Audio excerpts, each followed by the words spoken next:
So why do I start by teaching you the mechanics of the spine? Well, I always say with my clients, if you've ever hurt your back, you understand exactly why we prioritize our spine first.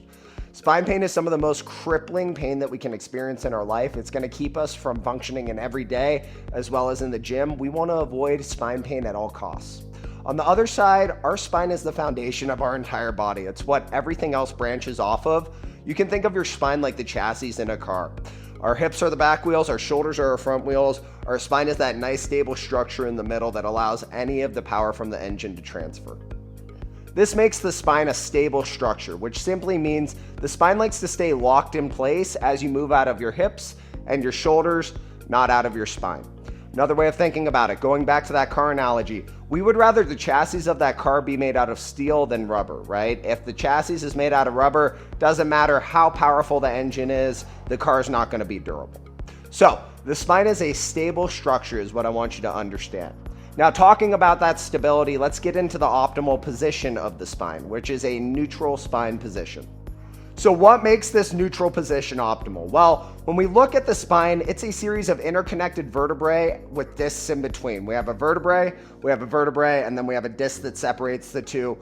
That is a basic structure of your spine. Now, when we're in a neutral spine position, those vertebrae are in full surface area contact. When you load that structure, it is incredibly efficient.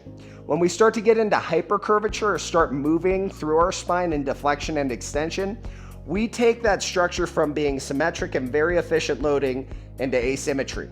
That's not great for the vertebrae themselves, but then you talk about the discs in between, and essentially that asymmetric loading causes degeneration, herniation, bulging of those discs over time.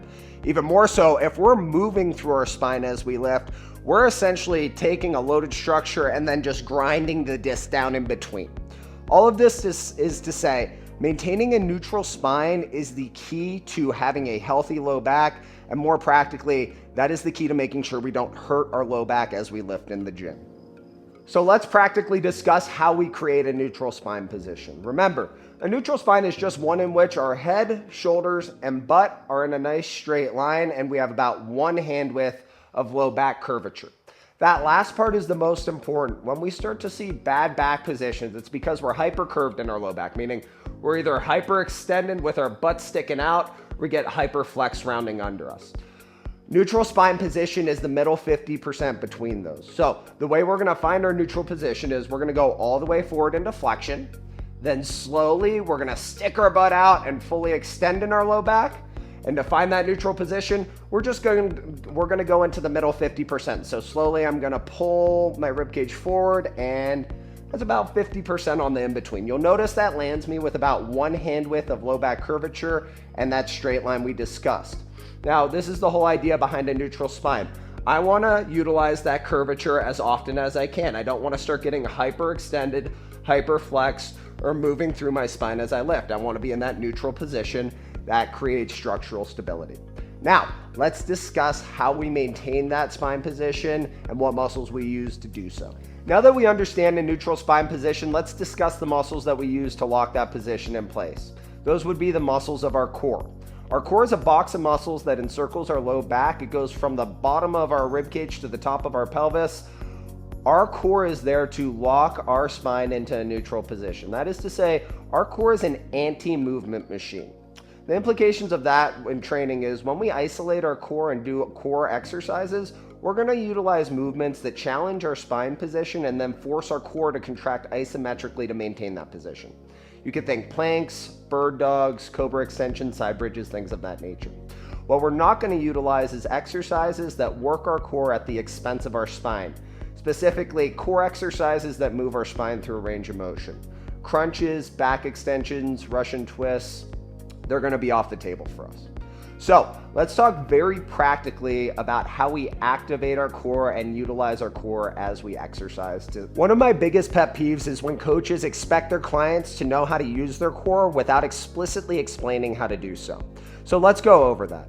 When I ask you to use your core to stabilize your spine, I'm going to use two cues primarily. Activate your core or brace your trunk. Now, when I use those cues, what I mean is I want you to create rigidity about your low back in a 360-degree pattern, as if somebody was about to punch us from every angle. A more practical way of thinking about that is we want to create rigidity about our entire trunk by expanding laterally. Let's go through that. So when I say expand laterally, what I mean is if I don't have any kind of trunk bracing or core activation, you'll see my fingers go into my side nice and easy. When I go to brace my trunk or activate my core, my fingers will expand outward. I want you to do this right now. Put your fingers on your side and press your trunk out into them. Feel how rigid of a position that is. That is the contraction that we are trying to create to stabilize our spine and lock that position in place. Every single time we are exercising, whether it's an isolated core activation exercises or something more compound, squats, deadlifts, things that involve load, we want to be creating that outward rigidity the entire time to make sure our low back is safe. So let's take these mechanics and talk about the practical application of them. So far we have a neutral spine position, and then we lock that position into place with core activation. What that means is in any exercise we do, whether it's isolated or compound, we want to start by getting our neutral spine position, and then we want to create rigidity in our trunk to lock that down. We want to press outward as we've discussed. Now you'll notice as I do that, as I press outward and contract my core, I am not moving my spine at all.